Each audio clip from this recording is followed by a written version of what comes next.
Good morning. Welcome to 49ers in 5, your daily update on everything happening with the team that you need to know. I'm Rob Stats Guerrera. Today is Tuesday, April 2nd, 2024.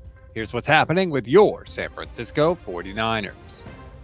Brock Purdy got paid, but not the big contract that we think he's going to get down the line. And Brock wasn't the only 49er in that category. Allow me to explain.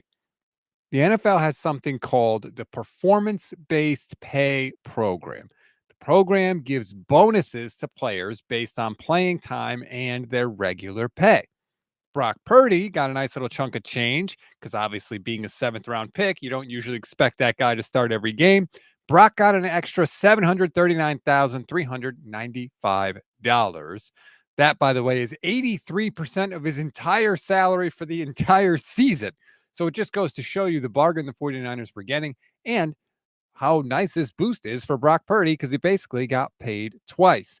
He wasn't the only 49er to get paid, however, because Deommodore Lenor also got $790,744.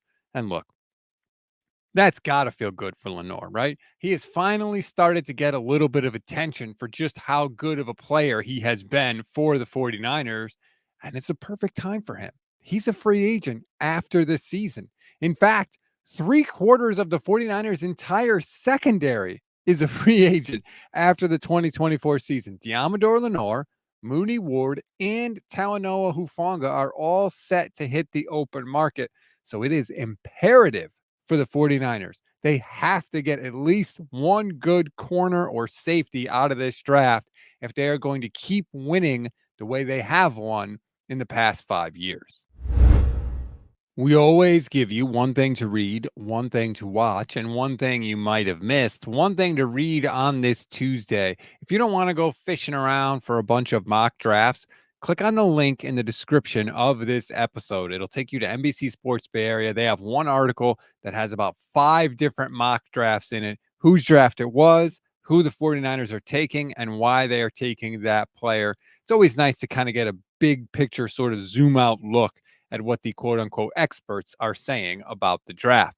One thing to watch under review with Stats and Vish. We taped yesterday evening late, so you might not have seen it because you probably were busy doing other things, but please go and watch it. It's on YouTube. You can download the podcast as well. We had a great conversation in there about how the 49ers are in the process of transitioning from one core to the next. And if they are going to keep winning, they have to nail the draft coming up in 20 some odd days. One thing you may have missed, sad news to pass along today. Vontae Davis, Vernon Davis's younger brother, was found dead at his grandmother's home in South Florida, according to WVSN.com. An investigation is underway. According to the report, the police do not suspect foul play. Our condolences go out to Vernon and the entire Davis family. Vontae Davis was 35 years old. That's a wrap on today's 49ers in 5. Please rate, review, and follow the Gold Standard Podcast Network. Like and subscribe to the YouTube channel. If you click the bell, you'll get notified every single time we go live, which is every single weekday for you. Today, Steph Sanchez and Jason Aponte, we call it the Bully Ball Podcast, 11:15 a.m. Pacific time. Jason has an entire first-round mock draft that he and Steph are going to run through for you. It's really cool. You'll probably be mad about it, but definitely go and check it out. Again, 11:15 a.m. Pacific time, live on YouTube, live on X, live on Twitch as well. I'm Rob Stats Guerrera. Enjoy the rest of your Tuesday, everybody. We'll talk later today.